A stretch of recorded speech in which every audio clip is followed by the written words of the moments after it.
e José Munir Nácia, no Mídia Sem Máscara na TV.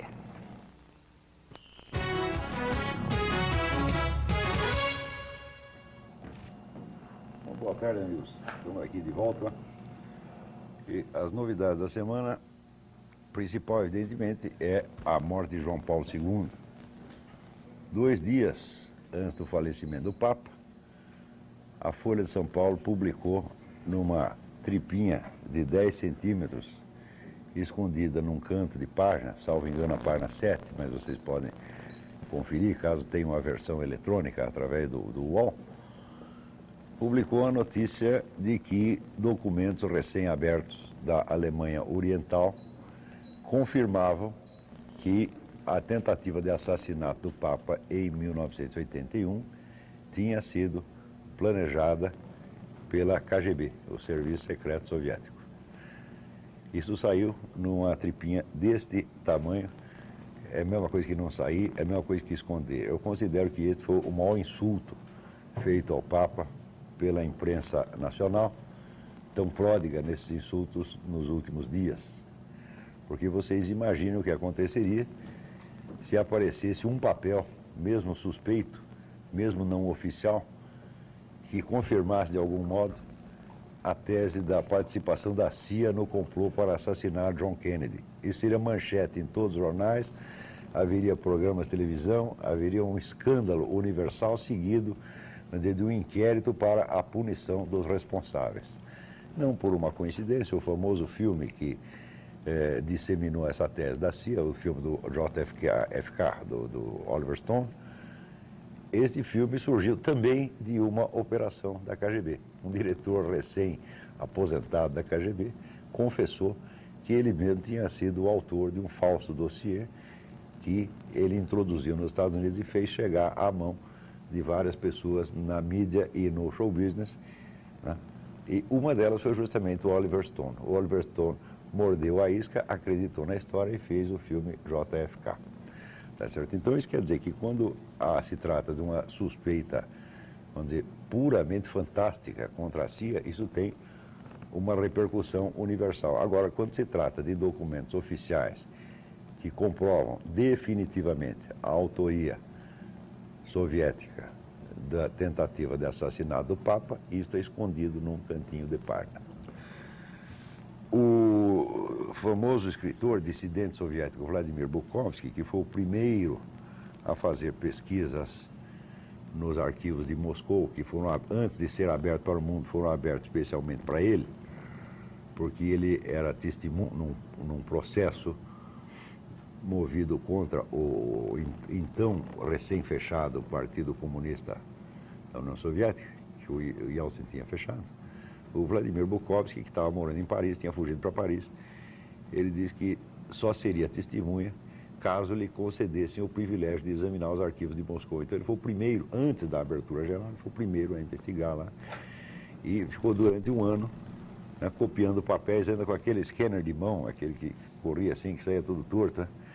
E trouxe lá, parece que umas 12 mil páginas. Nessas 12 mil páginas, ele tinha a comprovação direta de que a KGB financiava praticamente toda a imprensa social-democrática da Europa. Social-democrática quer dizer, a imprensa da esquerda light, a esquerda não, supostamente não comunista. E que dos correspondentes estrangeiros nos principais países da Europa, a maior parte estava na folha de pagamento da KGB. Mesmo aqui no Brasil também apareceu isto. Um funcionário da KGB confessou que na época de 64 havia várias dezenas de jornalistas brasileiros na folha da KGB. Muito bem, quando o Bukovsky chega com isto, com este dado na Europa, procura os principais jornais, não social-democratas, jornais tidos como conservadores ou centristas, e nenhum deles quis tocar no assunto. Todos diziam assim, não, nós não podemos reabrir feridas do passado. Você imagina se tivéssemos adotado o mesmo sistema com os criminosos nazistas. Imagina se em vez de fazer o julgamento do Nuremberg, todo mundo botasse panos quentes e disse, não, nós não podemos reabrir feridas, tudo isso tem que ser esquecido, porque foi uma coisa muito triste. O nazismo estaria aí imperando no mundo novamente. Para aqueles que acreditam que o comunismo acabou, imaginam que teria sido o fim do nazismo, né? Se derrubado o Führer, ninguém toca na SS, ninguém toca na Gestapo, etc, etc, e todo mundo põe panos quentes e diz, vamos esquecer o passado. O problema com o comunismo foi justamente que, em vez dos autores de crimes ainda maiores que o de Hitler serem denunciados e punidos, o universo inteiro tratou de protegê-los, tratou de lançar sobre eles o manto do esquecimento. O resultado é que na KGB não foi demitido um único office boy. A KGB chegou a ter, e eu creio que tem ainda, não deve ter diminuído muito, chegou a ter 500 mil funcionários, quer dizer, foi a maior repartição pública da história humana. Além de ter uma rede de pelo menos 20 milhões de colaboradores através dos militantes comunistas espalhados no mundo.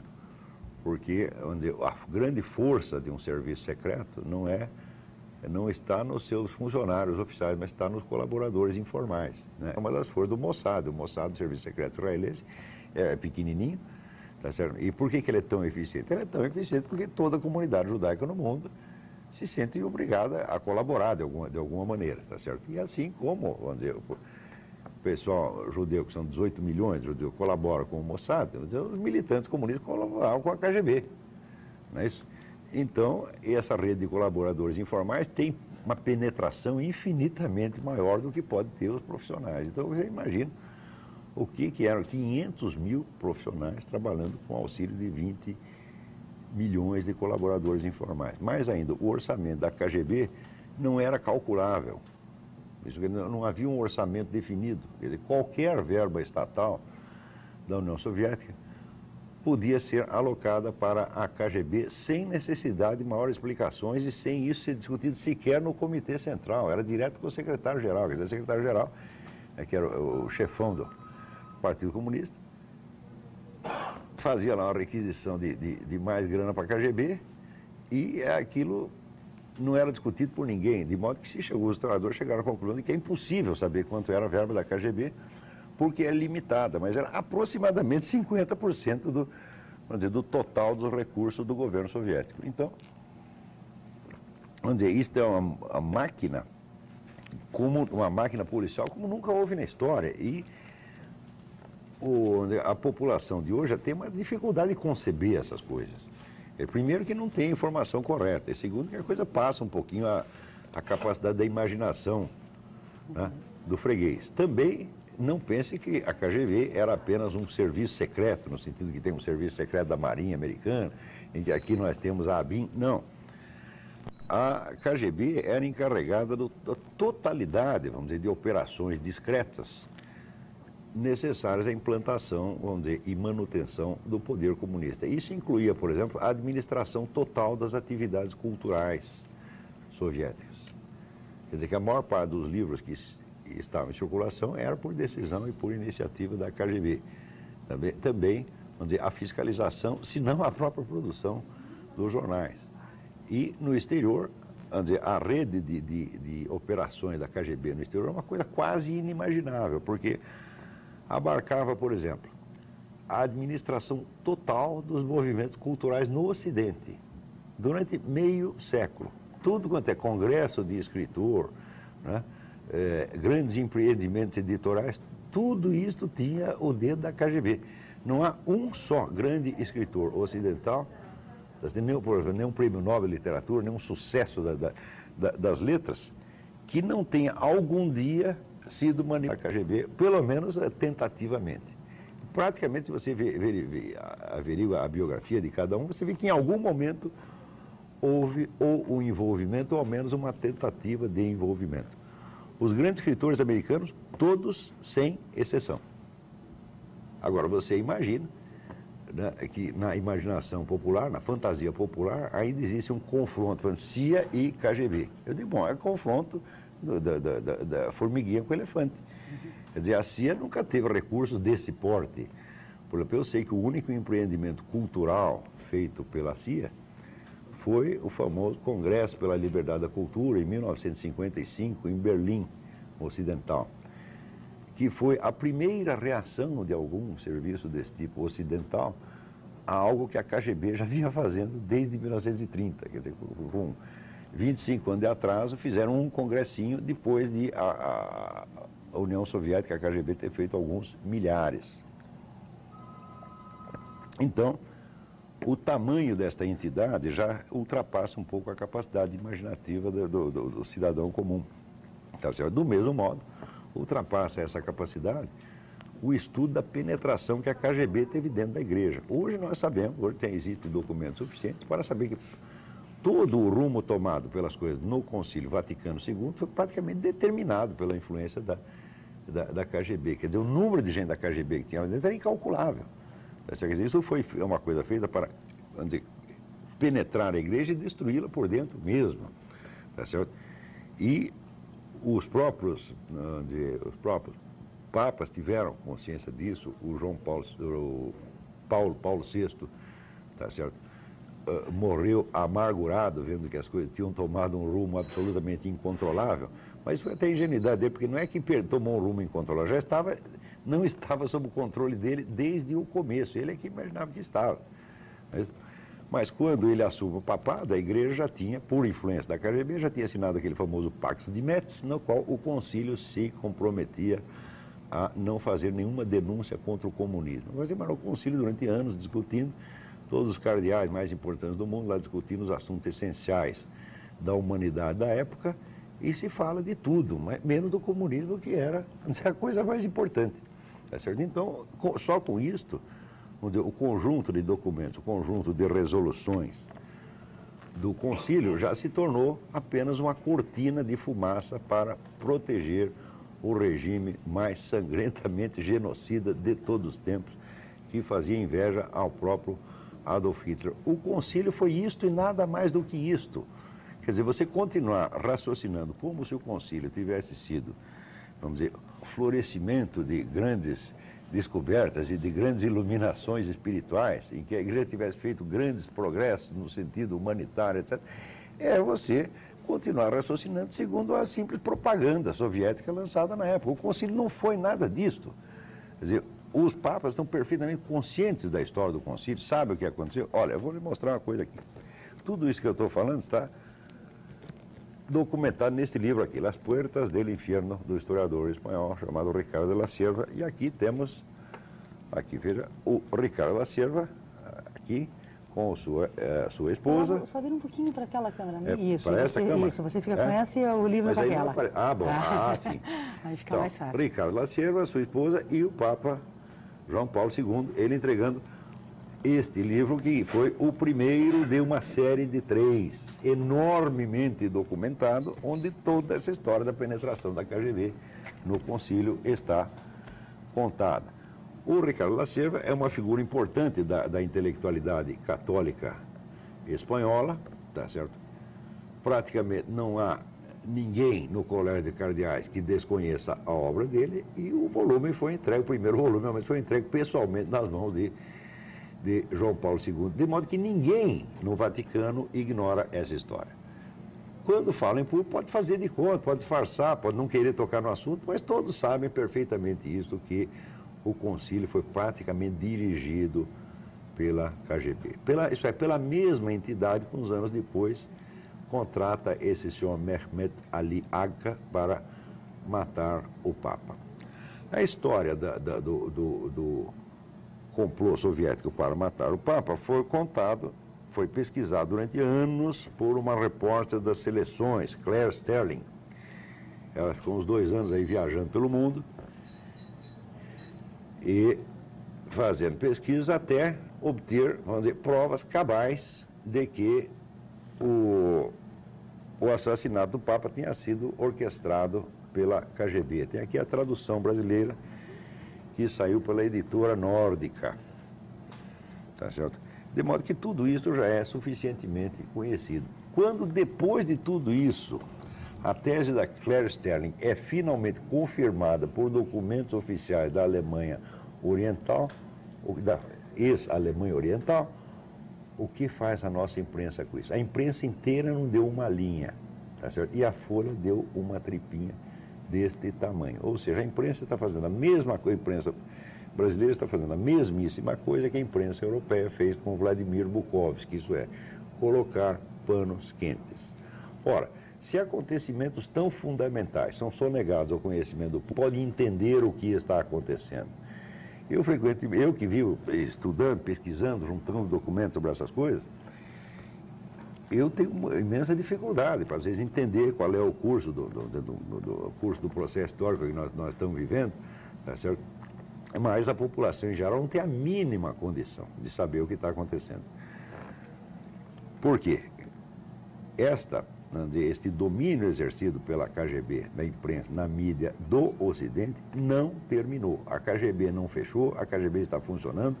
É o homem da KGB que é o presidente da Rússia. Tá certo?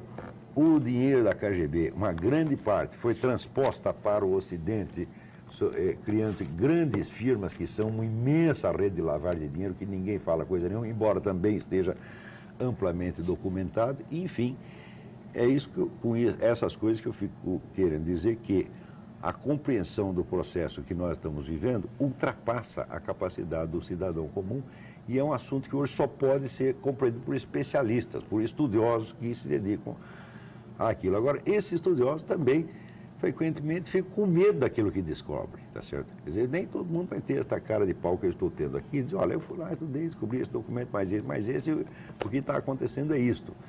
Se todos eles fizessem isso, então o processo se tornaria muito claro. Por que não fazem? É muito simples, porque hoje a profissão de estudioso, de pesquisador, etc., está na mão, em geral, de ONGs, que são, em última análise, quando você vai rastrear para quem trabalha essas ONGs, estão todos ligados à ONU.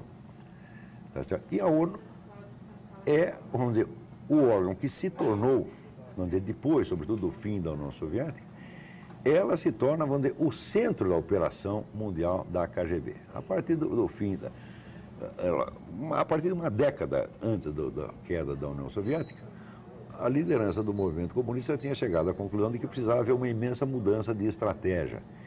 Isso está bem documentado no livro do Golitsyn, que se chama New Lies for Old, Novas Mentiras em Lugar das Velhas. Então, a grande mudança de estratégia consistia, sobretudo, vamos dizer, em dissolver aquela estrutura monolítica e autoritária do partido, criar uma estrutura mais pluralista para dar mais mobilidade ao conjunto. E, em segundo lugar, tomar os organismos internacionais.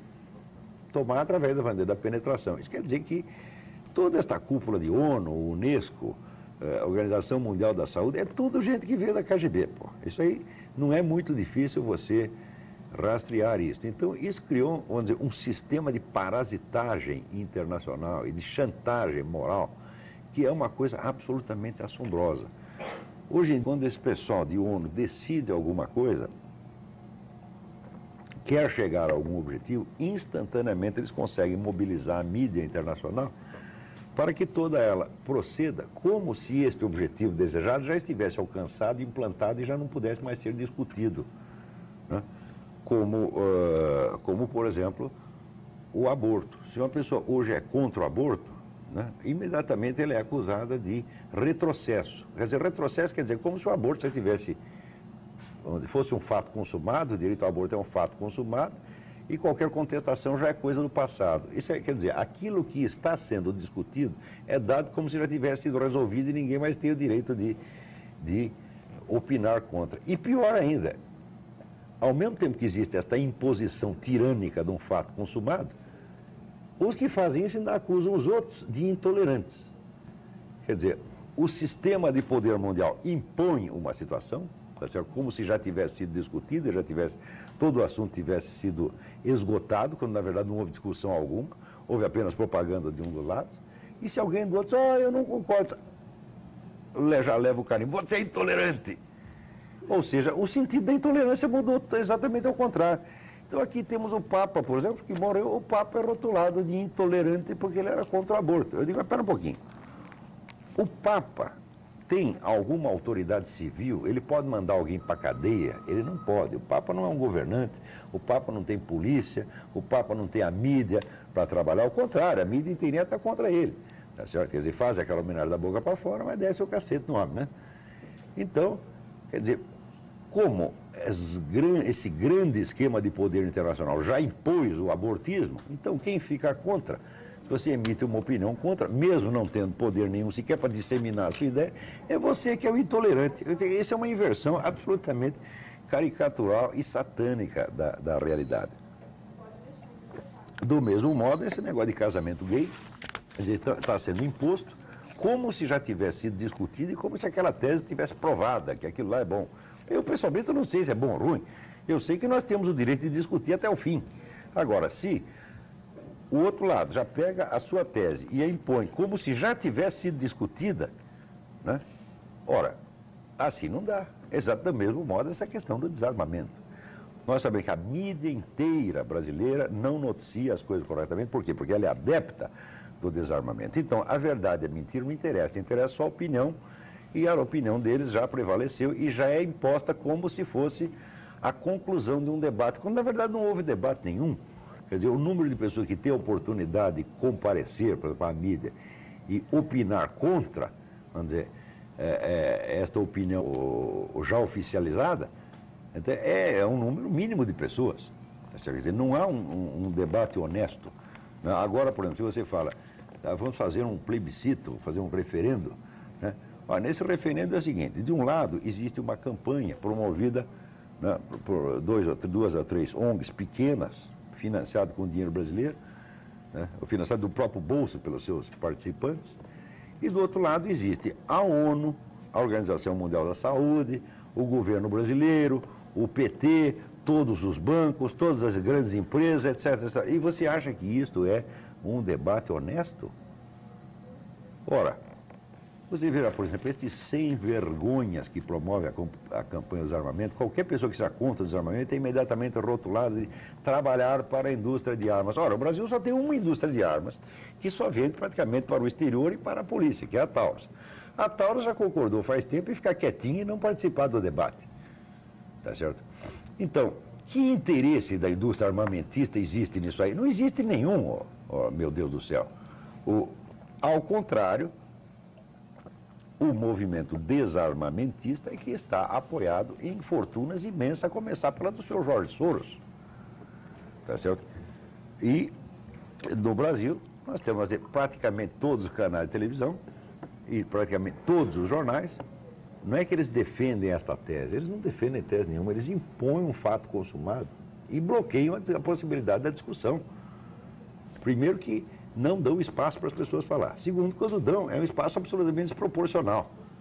Quer dizer, você fala 2 linhas, o outro fala 10 edições inteiras. É de uma desproporção monstruosa.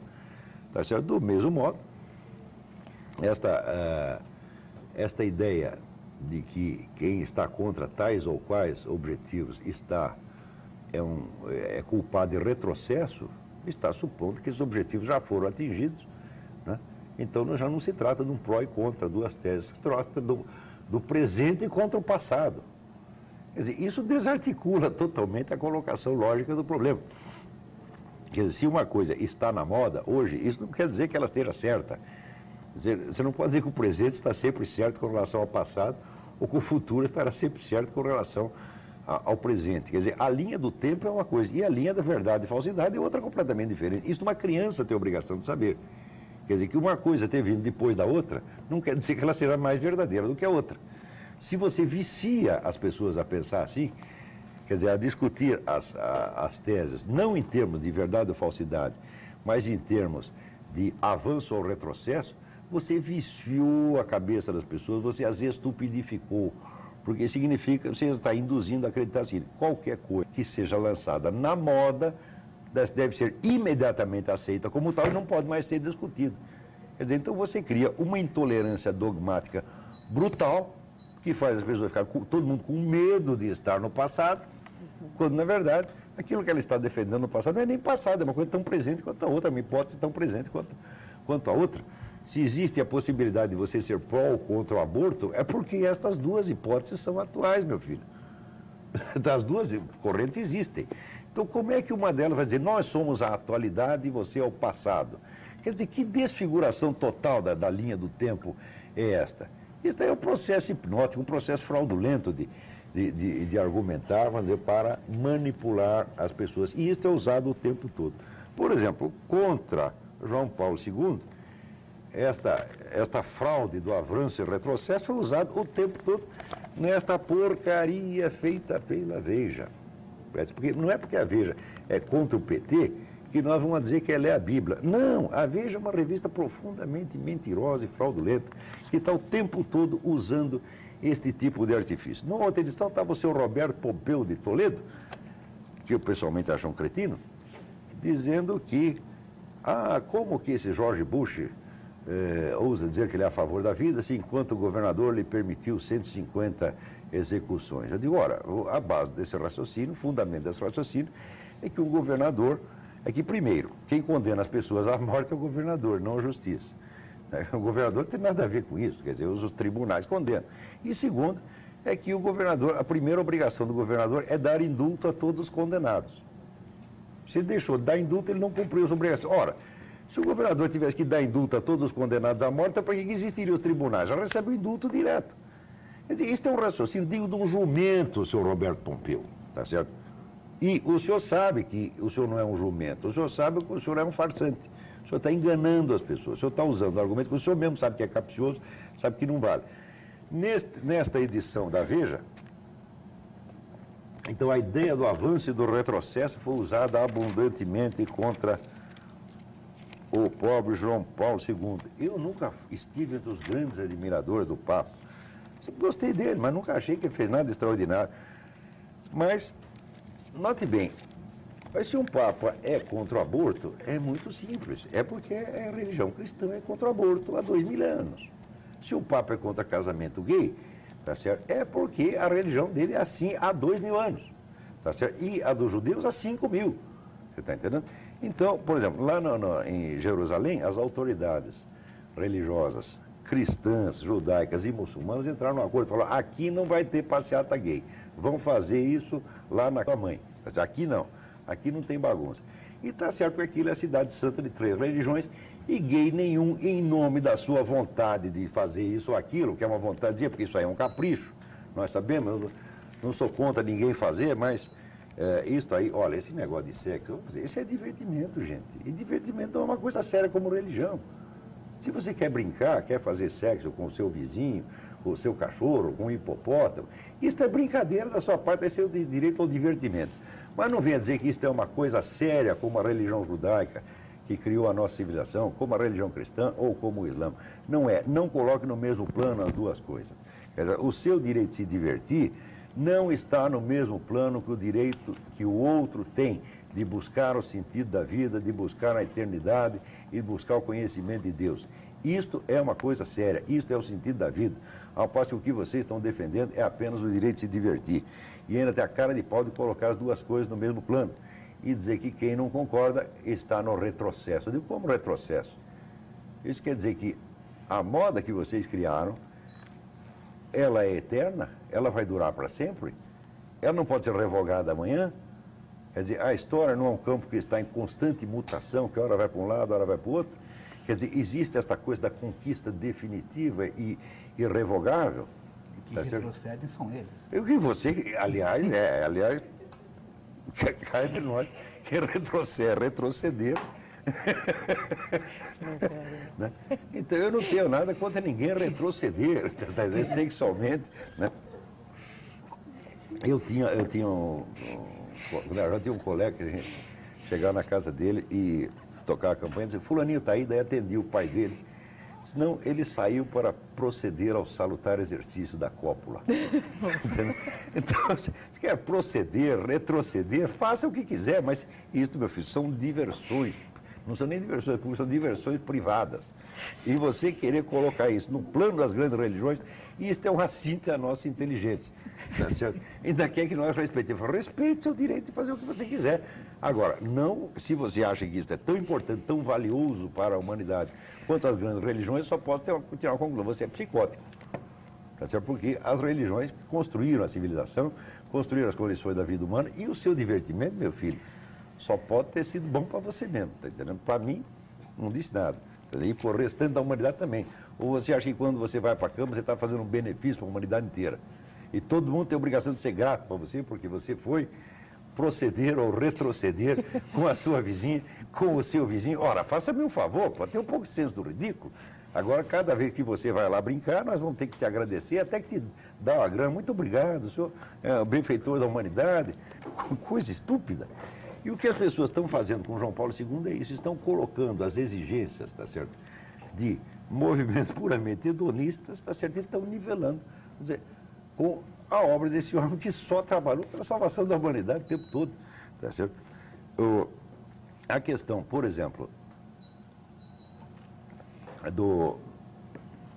do aborto, a meu ver, não depende absolutamente de decisões de fé religiosa.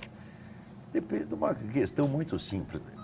O senhor que está ouvindo, o senhor sabe se o feto é um ser humano completo, como o senhor mesmo, ou se é apenas um aglomerado de células que pode ser arrancado como se fosse um câncer? Ora, o feto, por definição, pode ser olhado das duas maneiras. Ora, ele lhe parece o ser humano, ora, ele lhe parece o aglomerado de células. Por quê? Porque ele é exatamente... Aristóteles já diria isso, explicaria isso da maneira mais simples. Quer dizer, como o feto é uma coisa que está em formação, não tem uma forma definitiva ainda, ele tem os dois aspectos. Ele tem um aspecto da forma que ele vai adquirir, ele tem o aspecto informe dos materiais que o compõem. E ele consiste precisamente nessa indecisão. Quer dizer, o feto, por sua própria natureza, pode ser olhado das duas maneiras, e você não pode dizer que nenhuma das duas é a verdadeira e a outra a falsa. Por quê? Não se pode falar em verdade ou falsidade definitiva num processo que está em formação e que não adquiriu a sua forma definitiva ainda, meu filho. Entendeu? Então, isso quer dizer que se o feto morrer, ele passa a ser apenas um aglomerado de células. Se o feto viver, vai virar, por exemplo, a senhora, o senhor, o seu filho que está sentado lá, ou até mesmo eu. Tá certo? Nem todos os fetos tiveram esse privilégio de virar eu, ou o Zé Monir, ou a Marisa, tá certo? Mas 3 tiveram. Tá certo? Então, outros podem ter virado, né, o Lula, o Palof, né, e assim por diante.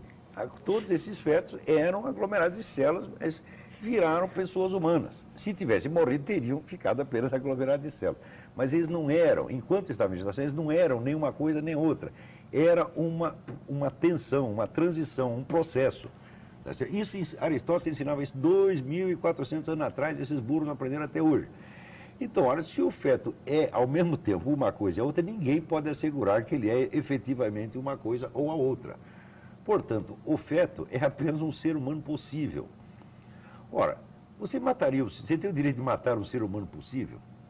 Pergunto eu, ali tem, vamos dizer, uma porta. Nessa porta tem uma chance de 50% de passar um ser humano. E você está armado com um revólver. Você tem o direito de dar um tiro naquela direção sem saber que vai... Sabendo que você tem a chance de 50% de acertar um ser humano, ninguém tem o direito de correr esse risco. Então, como ninguém pode obter uma certidão cabal a respeito do estatuto humano ou não humano do feto, ninguém tem o direito de abortar. É muito simples. Porque se você... Existe no Código Penal brasileiro, um artigo que pune a exposição a perigo. Se você expor uma pessoa a perigo, mesmo potencial, mesmo que o perigo não se cumpra, é crime. Então... Se você está fazendo um aborto e há um risco de que esta pessoa que você esteja matando seja um ser humano efetivo, coisa que você não sabe, eu também não sei, tá certo? Você já está cometendo crime. Então não se trata de uma premissa religiosa, trata-se de uma obviedade filosófica e científica que ninguém pode negar, mas que está, essa explicação que eu lhe dei, meu amigo, quer saber? Para a gente explicar isso é simples, para Aristóteles é simples, mas para esta porcaria desta intelectualidade brasileira, para essa porcaria do Congresso Nacional, para essa porcaria de governante que nós temos, tá certo? Isso é quase incompreensível. O sujeito que eu ouvi, eu acho que se eu explicar isso para os deputados do Congresso Nacional, o cérebro dele vai entrar em curto-circuito, porque nunca tinha pensado nisso, porque ignora os rudimentos da análise filosófica, não é capaz de tratar, não sabe como tratar de um problema. Por exemplo, não sabe que um processo não pode ser tratado como um ente que já existe, uma coisa que já existe.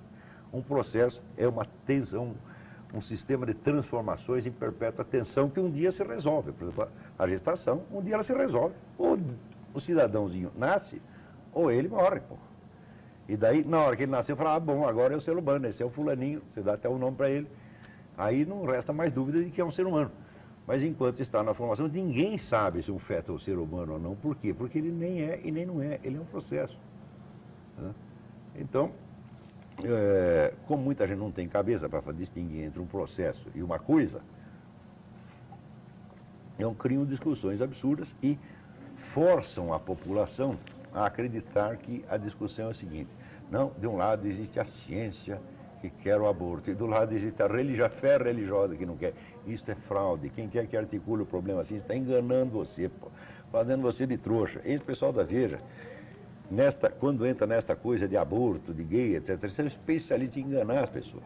Quer dizer, não estão fazendo uma análise correta, estão forçando a questão para articulá-la de uma maneira premeditada que leve, vamos dizer, a uma conclusão que eles desejam e que eles mesmos já tomam como se fosse o fato consumado, os novos tempos, condenando, portanto, como reacionário, atrasado, quem quer que não esteja, vamos dizer, de acordo com eles. Isso é uma coisa totalmente absurda, porque o que o senhor está propagando hoje pode sair da moda amanhã, daí o atrasado vai ser o senhor. Por exemplo, esta ideia de que a história humana tem uma linha ideal predeterminada, né? E que esta linha ideal é decidir, por exemplo, com a liberdade sexual crescente. Isso é a premissa básica de tudo que esta porcaria de mídia brasileira escreve. Tá certo? Ora, se o curso da história é liberdade sexual crescente, então é o seguinte: bom, primeiro houve a liberação das mulheres, depois houve o casamento gay, depois houve o abortismo, depois houve o casamento gay, e se existe essa linha ideal, ela não tem por que terminar, é uma linha ilimitada. Então qual será o próximo passo da liberação sexual? Vai parar? Ou vai ter um próximo passo? Então o próximo passo deve ser a pedofilia. O outro passo é a bestialidade. E assim por diante. Ora, o senhor está disposto, aqueles que defendem esta ideia dessa linha ideal do progresso, estão dispostos a aceitar essa consequência da sua própria premissa? É claro que não. No entanto, nós sabemos que assim como 30 anos atrás, 30 ou 40 anos atrás, começam a surgir os movimentos em favor de casamento gay, essa coisa toda, hoje já existem movimentos em favor da pedofilia. Nós vimos aqui, eu peguei na internet, um diálogo entre dois líderes gays brasileiros, nos quais os dois estavam em pleno acordo de que a pedofilia, se é praticada com consentimento do cidadãozinho, é inteiramente normal. Quer dizer, chega tarado na rua, chega lá para o seu filho de 5, 6 anos, diz: você quer dar para mim, moleque? O moleque disse: quero. Pronto, então ficou tudo certo, está tudo limpo, porque o moleque quis. Esta tese já está sendo propagada, tá certo? E, mais ainda, os agentes dessa nova moral, da moral abortista, moral do casamento gay, é tudo pessoal ligado à ONU. Não por coincidência, se vocês querem saber qual é a classe profissional que é recordista de pedofilia no mundo, os assistentes sociais da ONU. Os assistentes sociais da ONU na África fizeram uma verdadeira devastação com a molecada lá, tá, né? Então, e é esta gente da pior qualidade que hoje vem nos dar lições de moral. Tá certo? Ora, todas essas questões de liberdade sexual ou de repressão sexual, elas têm que ser tratadas com muita seriedade, com muito bom senso, para você não fazer injustiça para ninguém. Tá certo? Agora, se você parte para este tipo de argumentação, que não precisa entrar no mérito da coisa, porque já dá a questão por resolvida e já condena como passadista ou reacionário quem quer que esteja contra, então aí não precisa seriedade nenhuma, tá certo? Porque os tais dos direitos humanos, inclusive o direito de investigar a verdade, o direito de discutir, já foi tudo pisoteado pelo caminho. É isso? É isso. Vamos lá. Vamos lá? Muitas perguntas aqui, muitos comentários também. O João Carlos dos Jardins das Américas, Olavo, ele diz: primeiro, parabéns ao programa e a todos. Concordo com tudo que o senhor disse, contudo gostaria de saber a sua opinião quanto à rejeição que uma mãe tem se o filho é fruto de um estupro. E eu não tenho opinião nenhuma. Eu acabei de dizer que essas questões têm que ser tratadas com muito cuidado. E eu reconheço que esta questão ela é de uma gravidade tão grande que eu preferia que ela nem existisse, tá entendendo?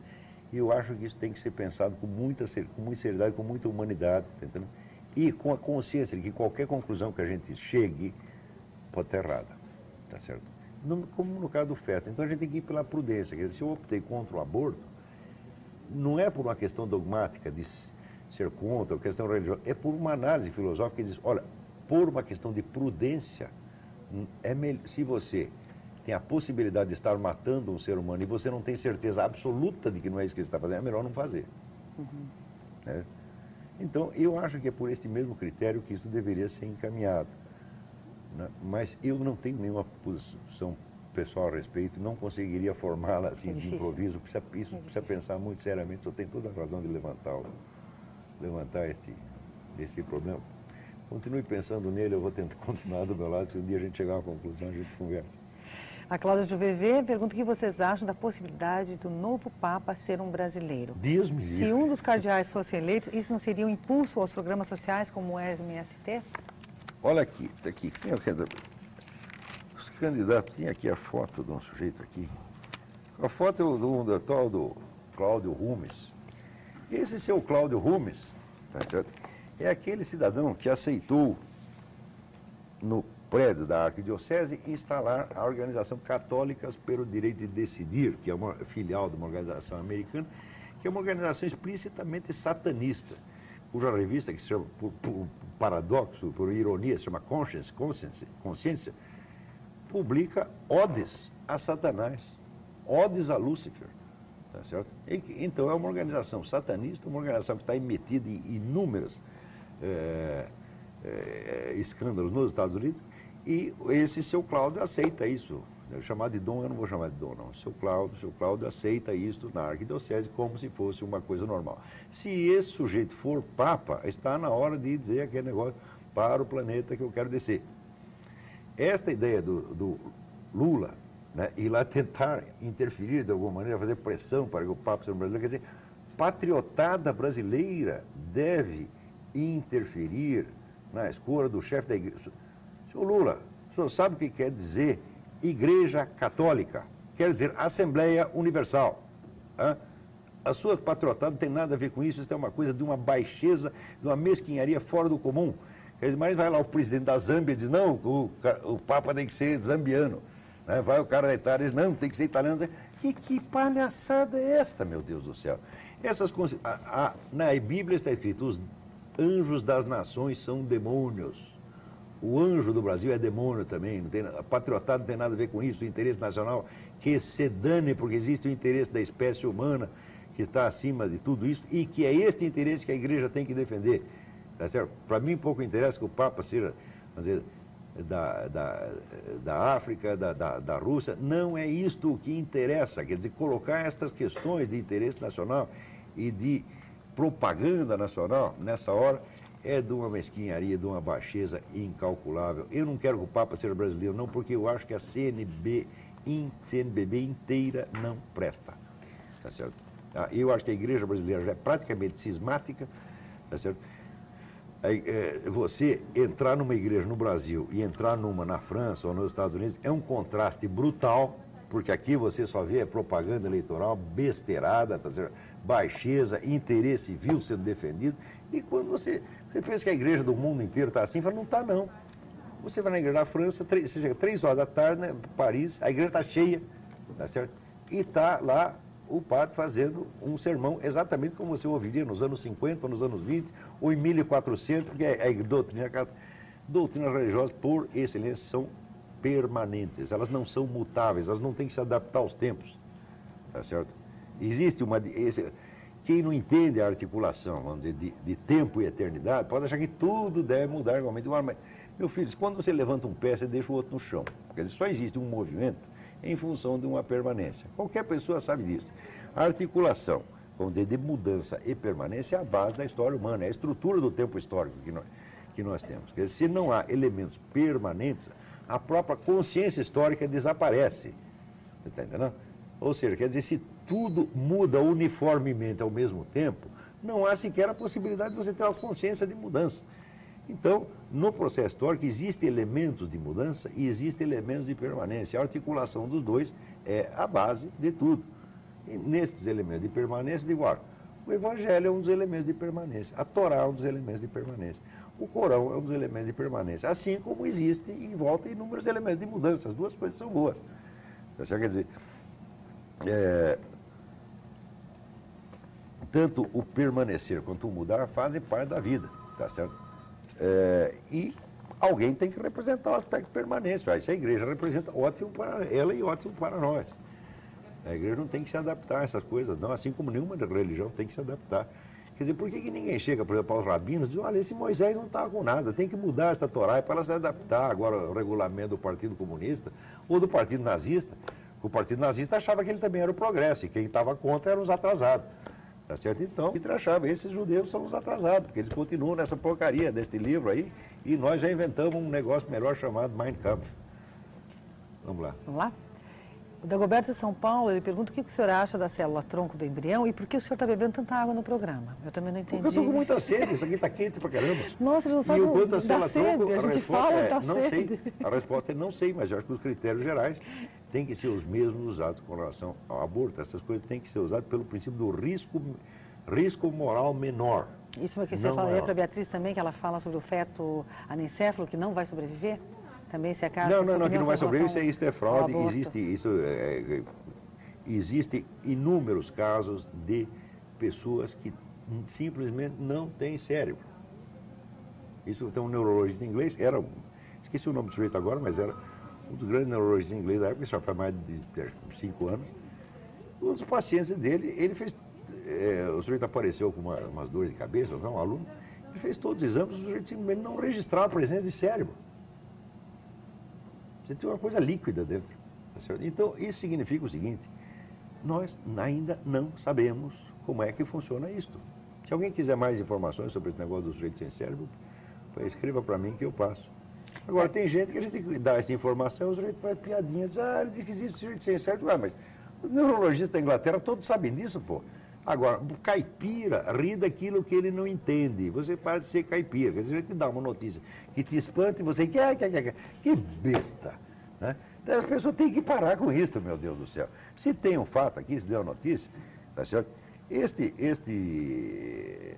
Esta notificação desse neurologista inglês depois foi repetida inúmeras vezes. Chegaram a fazer um documentário a respeito, passou na TV inglesa. Lá está todo mundo sabendo disso. Aqui no Brasil que ninguém sabe de nada, então a pessoa, uns ou ficam escandalizados ou começam a rir. Que babaquice, né? Vamos parar com isso. Ou seja, eu não tenho solução para este problema, tá certo? Mas eu sei que se existe uma possibilidade de que o indivíduo com o cérebro profundamente lesado, tá certo? Ou até sem cérebro nenhum, apenas, vamos dizer, parece que ele tinha apenas o córtex, interiormente tinha nada, era líquido, né? Se existe essa possibilidade, nós não temos direito de ir matando as pessoas só porque elas não combinam com o nosso né, modelito. Né?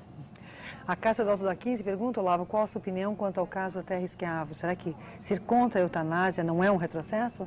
A eutanásia é outra coisa. O sujeito quer que tenha eutanásia. Quer que tenha para quê? Para fundamentar um novo tipo de sociedade, um novo tipo de cultura, no qual o prazer será mais importante que a vida. Quer dizer, hoje em dia nós dizemos que existe um princípio de direito à vida, dentro do qual está o prazer. Os caras querem inverter. O direito ao prazer é absoluto, o direito à vida é relativo. Tá certo? Vamos dizer, um princípio cultural absolutamente insano, maluco e autocontradditório. Mas vocês querem porque querem. E quem é que quer atrás disso? É a ONU. A ONU quer a eutanásia. A ONU quer o princípio da eutanásia, George Soros quer o princípio da eutanásia, Fundação Rockefeller quer a eutanásia. Ou seja, todos esses grandes poderes do mundo querem isso. Eles querem uma nova civilização à imagem e semelhança do que eles acham bonito. Então, eles dão aquilo como se fosse um fato resolvido, como se ele não tivesse mais direito de discutir. E quando você quer discutir, então você é a favor do retrocesso. É a mesma confusão da ordem do tempo com a ordem da verdade e falsidade, ou a ordem do certo e do errado. Tá certo? O Marco do no caso da terra esquiavo, não precisa entrar na questão da eutanásia. É só você ver o seguinte, que o juiz que deu a sentença para tirar o tubo recebeu dinheiro na última campanha do advogado do Michael Schiavo. Esse juiz está desqualificado, existe um caso de corrupção gravíssimo por trás disso, e no devido tempo todos esses cidadãos vão parar na cadeia. Michael Schiavo, Juiz Greer, etc, etc. E a terra esquiavo foi jogada fora porque estava atrapalhando essas pessoas. Pode contar? O Marco pergunta se existe alguma obra que você indicaria sobre a KGB. Existe o do Christopher Andrew, que se chama The Sword and the Shield.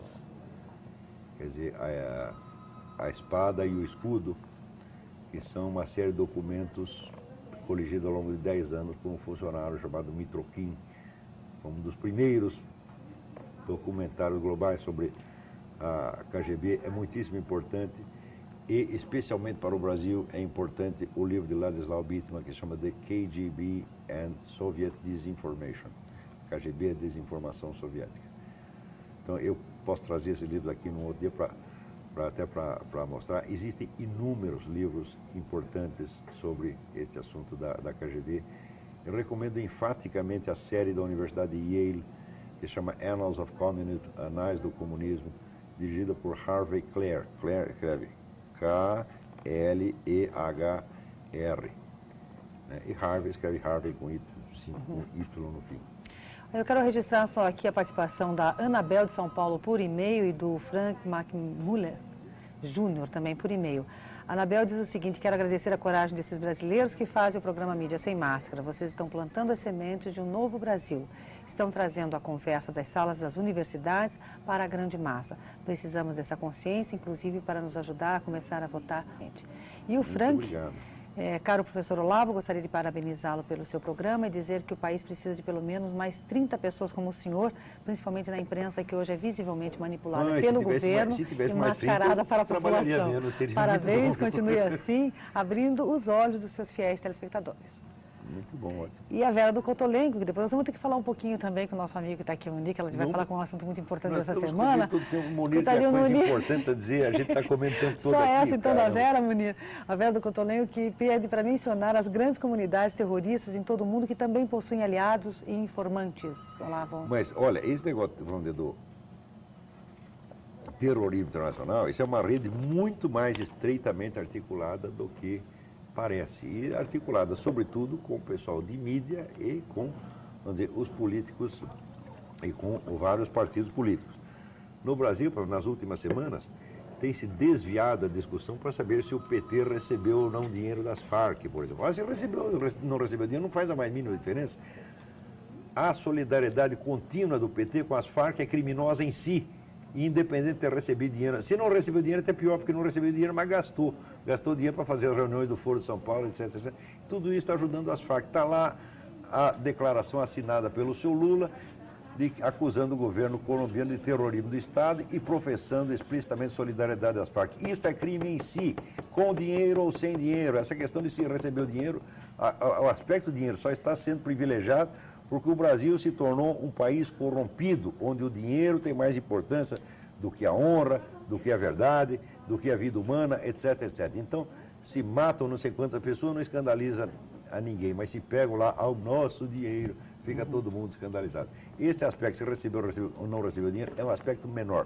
O seu Cristóvão Buarque, eu até tinha marcado aqui, um amigo meu até marcou aqui onde estava, mas eu perdi o...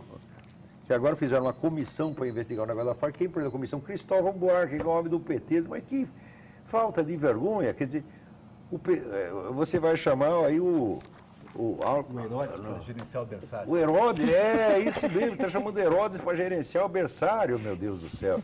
Que coisa horrorosa. Até onde vai a sem-vergonhice dessa gente? Eu chamo aqui seu Cristóvão Buarque, eu desafio. Vem aqui, seu Cristóvão Buarque. Vem aqui defender o seu direito moral de investigar seu próprio partido.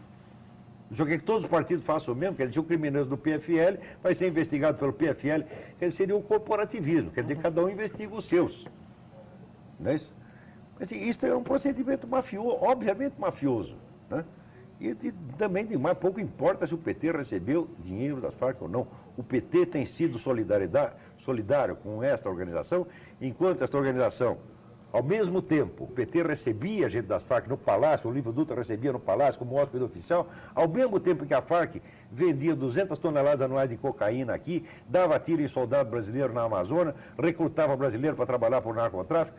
Ora, esta solidariedade, mesmo que não haja dinheiro, ela é criminosa em si. O lugar de seu Olívio Dutra é na cadeia depois disso. Ora, meu Deus do céu, como é possível? Você está afagando o criminoso que vem de fora e ataca o seu país? Isso é traição, isso é crime de alta traição, isso é pior do que receber dinheiro. Quer dizer, eles estão afagando esta gente. O homem da Farc é o ser mais bem tratado do Brasil, o senhor Olivério Medina é recebido, tratado como um príncipe. Isso já é crime. Por quê? Porque nós sabemos que a organização dele atua criminosamente no Brasil, mata brasileiros, distribui cocaína a granel aqui. Com que direito alguém tem de ter uma parceria política com esse sujeito, mesmo sem receber um tostão? O PT está cometendo crime de ser solidário com isso há mais de 10 anos. Eu estou dizendo isso há mais de 10 anos, as pessoas não têm coragem. Esse pessoal, esse é o general Félix. Eu desafio o general Félix a vir aqui neste programa e provar que ele não sabia de nada. Ora, meu Deus do céu, não leu as atas do Foro de São Paulo, não está lá explícita a solidariedade? Não foi noticiado que o Olívio Dutra recebe o pessoal da Farc como hóspede oficial no Palácio? Ao mesmo tempo em que o Fernandinho Beiramar estava confessando que comprava 200 toneladas anuais de cocaína da Farc em troca de armas que ele trazia do Líbano. Ora, se aqui você tem uma articulação criminosa e, por outro lado, tem uma parceria política, pouco importa que essa parceria política não tenha rendido dinheiro, rendeu poder político que é melhor do que dinheiro. Será que esse país perdeu totalmente a noção do que é certo e o que é errado, pô? Será que, vamos dizer, a fé que as pessoas têm no Lula é superior à fé que tem em Deus? Aliás, apareceu esse seu Mauro Morelli, bispo. Quer dizer, bispo, bom, não é melhor não dizer o que eu penso do homem, mas diz, Jesus Cristo na presidência não seria melhor que o Lula. O bispo diz isto. Eu digo, mas eu digo o seguinte, se pegar todas as prostitutas e todos os bordéis do Brasil e botar no seu lugar de bispo, será o melhor bispo do que você. Entendeu? Vamos lá. Vamos falar com o Munir um pouquinho? Vamos falar com o Munir. Vamos, Munir. O Munir tem algo a nos ensinar aí. E como eu fiquei ausente, mas eu estou querendo gastar tudo uma vez. Tem pergunta ainda para você, tem pergunta, vamos falar um pouquinho com o Munir sobre a tal da medida provisória 232, hein, Munir? Quer dizer, a medida, bom, boa tarde a todos, né? Como sempre estou aqui para dar o lado liberal dos assuntos econômicos da semana, sempre lembrando que confundir liberalismo com neoliberalismo é a mesma coisa que achar que o porco da Índia é alguma espécie de porco. Tem nada a ver uma coisa com a outra. Muito bem. Então, a medida 232 foi derrotada pelas artimanhas e pelos bastidores da política, muito mais porque há uma guerra de natureza partidária e de natureza parlamentar acontecendo do que pelos seus próprios deméritos. Então, esse é o ponto negativo desse assunto, porque é verdade que houve uma grande mobilização. O presidente da Associação Comercial de São Paulo, Guilherme Assis Domingos, fez um trabalho extraordinário de mobilizar cerca de 1.000 instituições ligadas à economia, ligadas a associações de pessoas em geral, sobretudo de cunho profissional, para fazer uma frente de resistência à medida provisória. Ela tem todos os defeitos que você possa imaginar. Ela é uma medida covarde, é uma medida sorrateira, foi lançada no último dia do ano, sem nenhuma espécie de debate em nenhuma parte, muito menos no parlamento, nem na imprensa, não houve nenhuma, e foi incluída, então, como complementação àquela promessa do governo, que é muito justa, de se corrigir a tabela de correção do imposto de renda, porque na medida em que os salários aumentam pelo simples efeito da inflação e não havendo correção na tabela, os assalariados ficam ganhando cada vez mais sob o ponto de vista fiscal, portanto, eles pagam muito mais imposto. Para poder compensar, então, esta devolução do dinheiro que não lhe cabe, de fato, o governo resolve, então, na calada da noite, como faz um bandido, como faz um bandoleiro, dar um golpe na sociedade e adicionar à correção da tabela do imposto de renda uma medida aumentando o tal do lucro presumido. Quer dizer, a ideia aí é a seguinte, há um grupo de empresas chamadas prestadoras de serviço que pagam um imposto por um critério chamado lucro presumido. Quer dizer, a Receita Federal presume que aqueles determinados profissionais tenham um lucro por mês e sobre esse lucro incide então uma alíquota de imposto de renda que é equivalente à alíquota da pessoa física.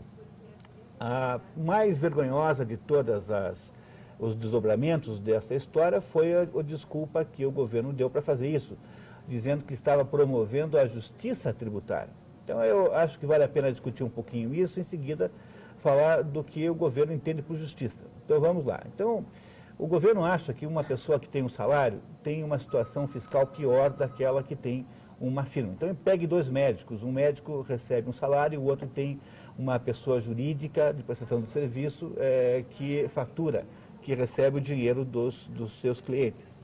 Diz o governo que o assalariado tem mais imposto que o outro, portanto, teria que haver um equilíbrio nessas duas cargas fiscais. Bom, o que o governo não lembra é que o sujeito que vive lá num escritóriozinho por própria conta, que não é assalariado, ele não tem 13º, ele não tem férias, ele, para poder ter uma aposentadoria, vai ter que bancar 100% o seu fundo de aposentadoria. Quer dizer, falar de injustiça numa coisa dessa é exatamente o que faz o governo o tempo todo. O governo não tem a menor ideia do que é justiça ou injustiça, porque o governo vive numa espécie de limbo moral. Quer dizer, o governo se arroga o direito de fazer o que bem entende, e tudo aquilo que ele acha que precisa fazer para o seu próprio benefício, ele chama de justiça. E aquilo que ele acha E as vítimas, então, são todas injustas obrigatoriamente. Trata-se, portanto, de um estratagema de expropriação do dinheiro dos outros a partir de um estratagema anterior de criminalização de todo mundo.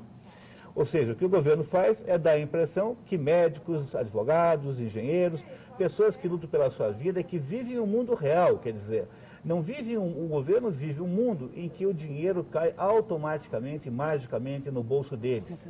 Pois para o resto das pessoas que estão trabalhando, o dinheiro vem se houver o quê? Houver esforço, trabalho, dedicação, reciclagem, mais esforço, mais trabalho, mais dedicação, é uma vida inteira de dedicação para a gente conseguir viver e manter a vida mais ou menos aí acontecendo do seu ponto de vista concreto. Quer dizer, que direito moral tem o governo para vir falar de justiça e injustiça? Então, eu queria muito que os nossos telespectadores percebessem que o que nós precisávamos levar de lição nessa história da medida provisória 323 não é ela em si, porque o governo vai voltar por outro método qualquer. Não se iludam. Quer dizer, eles farão. O objetivo do atual governo já era o objetivo do anterior, vamos ser completamente justos. Ou seja, o objetivo desses dois governos, que são ambos socialistas, com a diferença de que o anterior tocava a cantilena socialista com um quarteto de cordas e agora esse toca com um conjunto de pagode. Não tem outra diferença a não ser essa. É uma diferença só de natureza de estilos. Então, a partir dos governos socialistas brasileiros, o governo do PSDB e esse atual, o que está acontecendo é que o processo de carga tributária só aumentará. E eu faço aqui a profecia que o provável método pelo qual serão feitos os próximos aumentos estão ligados à cobrança da contribuição previdenciária, não mais sobre a folha de pagamento, porque a sociedade já ficou muito competente para isso, ela já é muito produtiva, já aumentou-se muito a produtividade, mas pelo faturamento. Ou seja, nós estamos aos pouquinhos chegando numa situação em que toda a carga tributária brasileira é sobre o faturamento das pessoas, que já é no caso o salário, e das firmas. E isso significa que se tornará cada vez mais desnecessária a apuração do lucro. Porque esse é o que eu considero a sistemática mais próxima da escravatura em si. Quer dizer, a escravidão funciona mais ou menos assim, você expropria o trabalho do sujeito. Então, o Estado não está sendo, nesse momento, mais um sócio no sucesso da sociedade. Ele é um sócio da sociedade, um sócio parasita, que escraviza todo mundo, criando uma espécie de corveia permanente em que os cidadãos precisam, daqui a pouquinho, trabalhar metade do ano só para sustentar quem? Esses paladinos da justiça. Mas paladinos para quê? São organizações estatais, são entidades estatais, cujo único objetivo é promover o próprio interesse do seu objetivo central partidário, do seu conjunto de militantes que estão, na verdade, apenas arrumando emprego com isso. Na semana passada eu já disse, a conta que está sendo feita hoje é de que durante o governo Lula foram adicionados à folha de pagamento federal 115 mil pessoas. E essas 115 mil pessoas são os militantes do PT a quem se está dando cargos de ocupação do Estado para fins de produzir a maior quantidade possível de totalitarismo com face humana, que é esse totalitarismo que nós temos hoje. Esses tentáculos que o Estado estabelece na sua conta bancária, no seu cartão de crédito, no que você faz, no que você não faz, na sua linguagem, no modo como você fala, no modo como você se relaciona com os outros. Enfim, nós estamos caindo nesse conto do vigário da tal da justiça social, cujo objetivo nada mais é do que simplesmente engordar a própria estrutura do Estado. O Estado, então, impede que tudo aconteça e quando tudo não acontece, ele aparece dizendo que está aí para resolver aquilo que os outros não fizeram. Ora, os outros não fizeram porque ele impediu desde o princípio. E é isso que eu queria que vocês prestassem atenção. Não se trata tanto de festejar o final da 223, porque o governo voltará a carga por outro caminho. Sabe Deus quem será a próxima vítima? Vão inventar um outro jeito qualquer. O problema é que nós não devemos aceitar, em princípio, nenhuma conversa de justiça social. Faça de conta que não há possibilidade disso existir.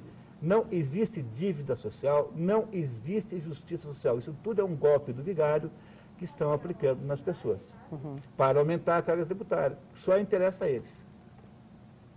E a taxa de juros brasileira é tida como uma das mais elevadas do mundo, certo? Por que isso acontece? Né? Quem que é o responsável por esse patamar tão alto? É a taxa mais elevada do mundo, em termos reais. Você pega a taxa nominal, que é essa que aparenta, essa que está escrita no jornal, reduz a inflação no período de um ano, a taxa sempre anual, e você tem, então, a taxa real, que é a diferença das duas. O Brasil paga a maior taxa de juros do mundo. Nominalmente, ela é muito alta, sim, porque o governo acha que com isso está combatendo a inflação. Quer dizer, o governo acha que ao criar uma taxa de juros referencial muito alta, ele contamina o resto das taxas de juros da sociedade com também aumentos, e esses aumentos, então, inibem o consumo, porque o governo acha que o senhor e a senhora que querem comprar uma geladeira, porque a de vocês não presta mais, são os responsáveis pelos malefícios do mundo. Então, imagine vocês que tem uma sociedade em que o governo expropria da sociedade 37%, mais ou menos, de tudo que é produzido. É mais de 1/3. E esse dinheiro que é expropriado é entregue, então, para a burocracia estatal, sobretudo do governo federal, completamente distraída, a fazer de conta que trabalha. E o problema não é isso, não. O problema é o senhor e a senhora que precisam trocar o carro porque o de você já vai muito mal, ou porque querem comprar um móvel, uma mobília nova. Então, para impedir que essas pessoas produzam este ato horrível, este ato criminoso, que é tentar ter uma melhor situação econômica, o governo, então, joga as taxas de juros lá em cima, esperando, então, que as Casas Bahia vão cobrar dos pobres 10%, 12% ao mês, e isso impediria que as pessoas consumam e a inflação, então, tecnicamente, seria mais baixa. Bom, na prática, mesmo considerando já, de certo modo, a imoralidade desse argumento, na prática, a razão pela qual a taxa de juros é alta é que o Estado, desde que inchou, e a partir do governo Geisel, mais ou menos, ele, ao perder os instrumentos inflacionários de produzir o imposto inflacionário, ou seja, o Estado não pode mais cobrar a inflação. Como é que o Estado cobrava a inflação? O Estado imprimia dinheiro falso e pagava as suas dívidas com dinheiro falso. Como ele sempre pode imprimir mais, ele então tinha a fábrica de dinheiro falso, e é por isso que o Estado vivia da inflação. Com o final da inflação no plano real, o Estado fez duas coisas: aumentou a tributação a esse nível que está hoje e criou uma taxa de juros tão alta, de modo que ele possa captar no mercado. E o Brasil tem uma dívida pública de alguma coisa em torno de 900 bilhões de reais. Esses 900 bilhões de reais são captados no mercado pagando taxa de juros por eles. Quer dizer, para que o governo possa rolar esta dívida, ele não consegue fazer isso, porque o tal do superávit primário é incapaz de pagar o serviço da dívida. Então, o governo tem que manter a taxa de juros alta para poder manter entrando um dinheiro de empréstimos, e com isso ele consegue continuar sendo exatamente quem é. Ou seja, o Estado brasileiro não fez nenhuma reforma porque ele continua baseado no conjunto de injustiças estruturais fundamentais. Por exemplo, a ideia de que os seus trabalhadores, os funcionários dos ministérios, ao se aposentarem, precisam ganhar a mesma coisa que ganham os seus posteriores, os seus sucessores na ativa. Quer dizer, esta é uma ideia maluca que nem a Suécia é capaz de fazer. Então, para que isso possa ser mantido assim, que é uma injustiça, o governo só consegue manter essa injustiça dizendo que injustos são os outros. Então, que esse sujeito do ministério não é injusto, ele é um aproveitador, ele é um safado, mas ele é visto como sendo, sobretudo pela justiça, como tendo um direito adquirido. E direitos adquiridos são custos fixos dos outros. Então, para que o governo possa financiar esse direito adquirido, portanto, se é direito é justo, ele é obrigado a criminalizar e demonizar os outros. Então, ele tem que dizer que os médicos é que são os demônios, que ganham demais. Então, sim, vamos lá naquela da noite, na noite de 31 de dezembro, estabelecer um imposto sobre eles. Então, é preciso que vocês prestem atenção nisso, porque eu não estou falando de economia aqui, eu estou falando de questões morais básicas. Não é possível construir uma economia na base de uma imoralidade desse tamanho. Não dá. Olavo. Quer dizer, o problema central é moral, não é econômico. A economia, no fundo, é uma coisa muito simples, é uma técnica que qualquer pessoa pode aprender, não há nenhum segredo. O problema é que ela não tem uma autonomia, ela está sujeita a decisões políticas e, sobretudo, a decisões de âmbito moral. E o que nós estamos vendo no Brasil na questão tributária é um processo absolutamente imoral sobre todos os aspectos. E é isso que vocês que estão nos ouvindo precisam entender na próxima vez que vocês tiverem a tentação de cair na cantilena sobre justiças, fome. Hoje o Lula estava dizendo na televisão que ele achou o Papa gostou muito do Papa, porque o Papa, afinal, era um sujeito que o acompanhava no seu esforço de combater a fome. Como se o Papa tivesse... O Lula fosse a medida das virtudes do Papa, né? Isso. O Lula, então, agora passou... Quase tão bom quanto o Lula. O Papa passou a ser a medida das virtudes do Lula. Quer dizer, o Lula passou a ser o referencial moral. Essa conversa, referencial moral do governo, veja, eu posso até acreditar que o presidente da República é um ser meio ingênuo, que tenha lá uma certa caipirice natural, vamos até dar a ele alguma indulgência, mas isso é, no fundo, um exercício absolutamente imoral da credibilidade, do aproveitamento sem vergonha, da credibilidade, da boa-fé das pessoas. Então, vamos deixar de olhar para esse assunto sob esse prisma ingênuo, infanto-juvenil, de questões como justiça social, dívida social, pobreza, porque não é assim. A ir por esse caminho, prepare-se para entregar todo o dinheiro para eles e virar todo mundo funcionário público, incluindo nisso aí o pipoqueiro, sem querer, obviamente, compará-los um ao outro. Não, sem querer nivelar as prostitutas, essas pessoas. Pois é.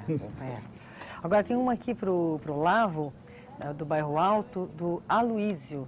Ele diz assim que gosta muito de ouvir a opinião do Olavo de Carvalho, porque tudo que ele fala interpreta ao contrário.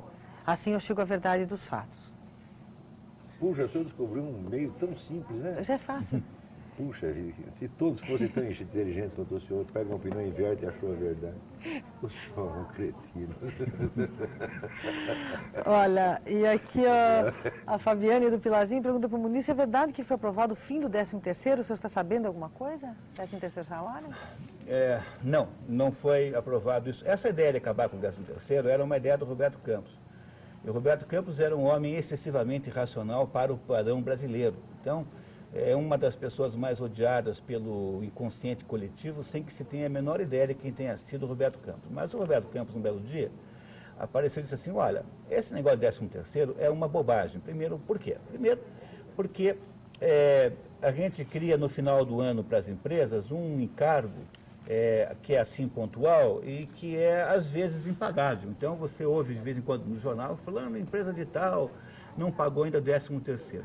Segundo, por que não pega o 13º, divide por 12 e paga 12º a mais todo mês? Porque as empresas achariam isso muito melhor e, para o ponto de vista dos empregados, seria igual. Muito pelo contrário, até prefeririam, porque se você recebe o 13º em 12 parcelas, você recebeu o 13º num prazo médio de 6 meses e não apenas uma vez por ano. Todo mundo acha bom haver um adiantamento do 13º. Ah, mas se você disser para mim que você prefere receber no final do ano, que você é incapaz de economizar, bom, mas isso já é problema seu. Uma vez eu morava num hotel e conheci um porteiro do hotel que pegava dinheiro emprestado numa financeira a 12% ao mês e aplicava na cadeia de poupança a 1% ao mês, mais correção monetária. Eu perguntei, escute, eu queria muito entender por que você faz isso. Ele falou, não, é porque o único jeito que eu tenho de economizar é tendo uma dívida, porque senão eu não consigo pagar. Então, aí eu entendi os limites extraordinários da ciência que eu estudei a minha vida inteira, da ciência econômica, que parte de um pressuposto completamente falso. Mas você sabe que isso existe na sociedade brasileira. Esse sentimento que muita gente tem de que ele é incapaz de administrar sua própria vida. Então, que o governo tem a obrigação de administrar por ele. É um negócio sadomasoquista, mas que acontece, acontece mesmo. Tem gente que se enche de dívida também para ter alguma coisa, porque ele está pagando, né? Tem a obrigação de pagar a dívida, tem alguma coisa, senão não consegue. Então, perceba como não tem tanto mal assim em você substituir o 13º por uma outra forma qualquer. Forma essa sugerida pelo Roberto Campos. Então, não, embora eu esteja sugerindo isso, é óbvio que isso não poderia, porque a mentalidade pública é apavorada com qualquer hipótese de fazer qualquer coisa diferente, irá reagir de modo irracional a essa história. Isso não será feito. Mas a ideia de transformar o 13º no aumento de 1/12 do salário é uma ideia muito boa. Não tem nenhum inconveniente técnico de fazer isso. A Abigail do Bom Retiro dá o parabéns pelo programa e ela diz o seguinte: é falar da verdade, tudo que é dito parece ser dito pelo povo. Precisávamos de um programa assim. E Hertes, do Jardim Botânico, esse é o melhor programa que apareceu na televisão brasileira nos últimos 20 anos, hein, Olavo? Parabéns aos palestrantes pelo alto grau de conhecimento. Obrigada a você também pela audiência. E a Raquel, do Jardim Paulista, lá em São Paulo, dá parabéns ao programa e pede para colocar em pauta por que se esconde o índice verdadeiro de inflação no Brasil. Todos percebem que a inflação é muito mais alta do que é passado pelo governo. É isso? Olha, menino? esse é um problema de diferença de termômetros. Quando a gente fala de febre, nós temos um termômetro só, mas quando você fala de inflação, há inúmeros termômetros. Por exemplo, cada pessoa, cada indivíduo, a senhora também, tem uma inflação pessoal. Basta a senhora fazer um relatório dos seus gastos por mês e comparar com o que acontece no mês seguinte. Vai haver um aumento X, e esse aumento X deve ser único, porque a sua composição de gastos deve ser completamente única. Por causa, isso é natural, né? Cada um tem um conjunto de consumos. Então, o problema central é, cada um tem a sua própria inflação. Assim como cada pessoa tem sua própria inflação, cada firma tem sua própria inflação, como toda firma tem sua própria inflação, também cada setor da economia também tem. E há uma inflação genérica para o país, que é calculada por alguns órgãos aí de cálculo, que não são necessariamente órgãos do governo. A Fundação Getúlio Vargas, por exemplo, é uma entidade historicamente importante no cálculo da inflação, como também é o IBGE, como há diversas outras entidades que calculam. Então, o problema é que esse problema é grave, quer dizer, é difícil de fazer um cálculo de inflação como a gente indaga sobre a febre de um paciente, porque, como há uma diversidade muito grande de consumos, então as inflações variam de pessoa para pessoa. É completamente possível, portanto, que a senhora tenha uma inflação muito maior do que uma pessoa qualquer, uma pessoa em média, a sua vizinha, por exemplo. Agora, o governo faz questão de esconder a inflação?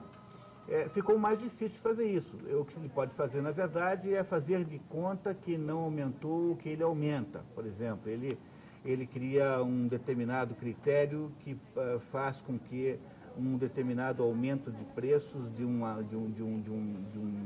assunto que ele controla, como o preço da gasolina, seja atribuído a uma externalidade. Você diz, olha, foi o câmbio que explodiu, então houve uma guerra no Oriente Médio e o preço do petróleo subiu tanto, nós não podemos considerar isso inflação. Com relação a esta abordagem, existem, obviamente, debates técnicos. É preciso sempre fazer menção para a gente não confundir inflação com aumento de preço, que não são as duas coisas, não são iguais de fato. Quando o tomate sobe porque houve um problema climático específico, isso não é uma inflação verdadeiramente. A inflação sempre tem origem na produção de dinheiro. Quer dizer, só o governo é capaz de gerar inflação. Ela é sempre um fenômeno monetário. Há variação de preços na economia normais, sobretudo em produtos agrícolas, produtos importados, etc., que não obrigatoriamente configuram inflação. Então, há defesa técnica para se separar bem o que seja aumento de preço, o que seja inflação. A verdade, a inflação brasileira, ela está hoje aí em torno de 7, 8% ao ano. Não há muita dúvida sobre isso. Ela é uma demonstração que a política de juros altos está funcionando, de certo modo mas a que preço? Quer dizer, qual é o grau de sacrifício que nós precisamos fazer? É claro que esse não é um raciocínio de economista de banco, porque os economistas de banco acham que tudo vai muito bem, porque os economistas de banco só representam os credores. Então, eles têm a capacidade cívica de chegar e dizer que o Brasil vai bem. Mas como eu não estou representando aqui nem os bancos, nem o grande capital,